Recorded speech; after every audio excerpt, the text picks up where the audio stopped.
Morning, everybody. How are we doing? How great is this? I would normally say, aren't we the lucky ones? But my daughter has since corrected me and said we are the fortunate ones, right? It's not just luck that got us all here. So my name is Steve Strauss. I am, like Rhonda, the small business columnist for USA Today, and I've done that for a dozen years. I also write for AOL and for American Express Open, lots of other places. In fact, that's what my business does. We create small business content in a variety of forms. Articles, webinars, speeches, that kind of thing. And I'm also an author. There's my baby, my fourth child, the Small Business Bible. And I have another, I've written 15 books, and I've got a new book coming out in June called Get Your Business Funded, Creative Ways for Getting the Money You Need. In fact, that's why I ended up on the afternoon's panel about financing your business. But this topic is near and dear to my heart. About 10 years ago, I was in Los Angeles visiting my brother, my family, and I, and we were taking the kids to Disneyland and this sort of thing. And I got an email one morning, and it said, the subject line said this. Come on. There we go. Well, I don't know what happened to our PowerPoint. It was working this morning. It said, McDonald's in Mongolia. Now, I don't know about you, but to me that sounds like spam or something, right? Back then, I didn't think we had spam filters. Spam was a really big deal. It's not now.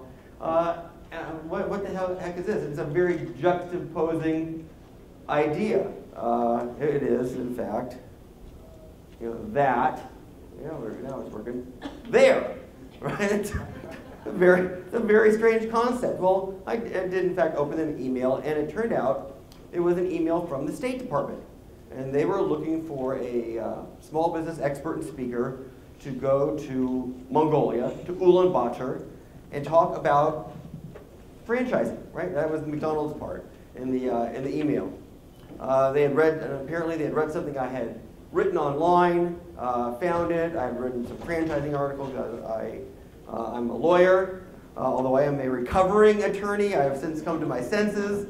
I get to do more fun things like this these days, but I had franchising clients indeed back at that time. So somehow the State Department found me, and it turns out that Mongolia had been part of the old Soviet sphere of influence.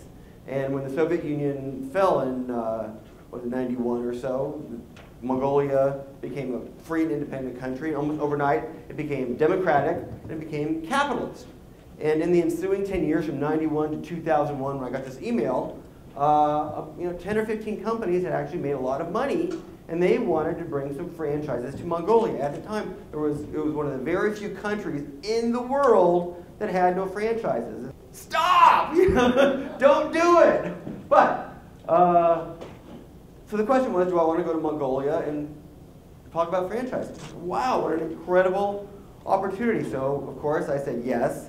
And a couple weeks later, I was on a very long flight to South Korea and then on Mongolian Air. And Mongolian Air was interesting. I got on the plane and I thought, oh, I'm home, because everyone was, short like me and had dark hair. I felt like, oh, I'm a little chubbier than the rest of everybody else. But I went to Mongolia and I didn't know what to expect. What would you find there? And it turns out it was very Western, especially the capital, Ulaanbaatar. Everyone spoke great English, because one of the things the Soviet Union did do well was educate people. And everyone had a very good education in several languages. Everyone spoke English. They drank their lattes in the afternoon, and it was amazing. So I spent a week talking to different companies about how to start and run and grow a franchise in Mongolia. At the end of the week, and this is when I really learned that international business is different than other kinds of business, my host from the State Department, from the embassy there, said, before you go home, let's take you out to the country. So we drove out to the outskirts of Ulaanbaatar in his four-wheel drive, and the country is so big and vast and undeveloped that at the end of the city, all the roads stop and all the paved roads stop and become dirt roads. So we hopped on one of the dirt roads that go out to the hinterlands, and we drove through this gorgeous countryside, and it kind of looks like the American West, really. And you'd see running wild horses in the distance, and eventually we came upon a single yurt. In fact, that's it, or a gur, as they called him. And he said, well, let's stop. We were 3, 4 hours, 5 hours from town. let's stop and look, we're out in the middle of nowhere at that GUR and go meet the people. And I said, what do you need? Well, everyone's friendly here. You can just stop and say hello. So we parked and we walked up and there's little kids running around and, feral dogs. And we said, we come up to the door and say, hello. And this gentleman comes out on his cell phone and lo and behold, he's working on his eBay auction sale at that moment. So I was like, okay, international business, is a new world we're living in. Since then, I've been really fortunate that one email has cascaded into a variety of fortunate international experiences for me. Just like this experience is going to change your life, that little experience changed my life. Subsequently, they asked me to go to Turkmenistan. I said, okay, I'm an adventurous sort. I'll go to Turkmenistan. Well, this is 2003. I didn't really look at the map before they asked me to go, and it turns out next door is a little country called Afghanistan. 2003 was not a good time to be in Afghanistan or near Afghanistan if you're an American. The other country next door to Turkmenistan is Iran. So I thought I really should have looked at the map before I said yes to this one. But it turns out, and I thought, I was so scared of terrorists. In 2003, if they kidnap me, the terrorists win. And so I didn't want that to happen. But I went and, in fact, had a great time and learned about small businesses there. This is the most interesting thing. There was a megalomaniac president of this country at the time. I forget his real name, but he renamed himself Turkmenbashi. He was king of all Turkmen. He had this giant gold statue in the center of town, like this, and it would rotate with the sun. So wherever the sun was, there it was the strangest sight, and his picture was in every home, whether they wanted it in every home or not. And he renamed, here's how strange this gentleman was, just as an aside, he renamed the days of the week for his family members.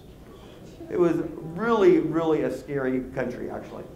So since then, I've been able to really have a great international experience doing business in all sorts of places. There at the top, you can see I'm in Bahrain, and if you will, oops, let's not do that. These gentlemen in the white, I forget what those are called. Anyone know what those are called?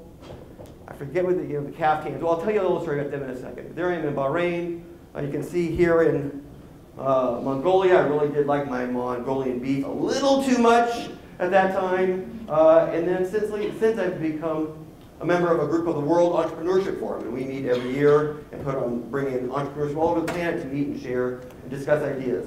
In fact, after London, I get to go to Singapore and go to a board meeting for that. So I don't tell you these things to impress you, but to impress upon you that the littlest thing is going to make the biggest difference in the next week for you. Who knows what it's going to be? You're here, you won this contest. That's incredible, and congratulations again. But where it's going to lead is going to be really interesting. What I want to do today, and what my goal, is to help you manage these different relationships that you're going to make, and the different people you're going to meet, and how do you do that, and how do you grow it in a way that works for your business and doesn't overwhelm your business and helps you make money and not lose money, because it can overwhelm your business and you can lose money. It's an altogether new and different thing. And so I think there are 5 steps, 5 secrets, whatever you want to call it, to managing and deepening your international relationships.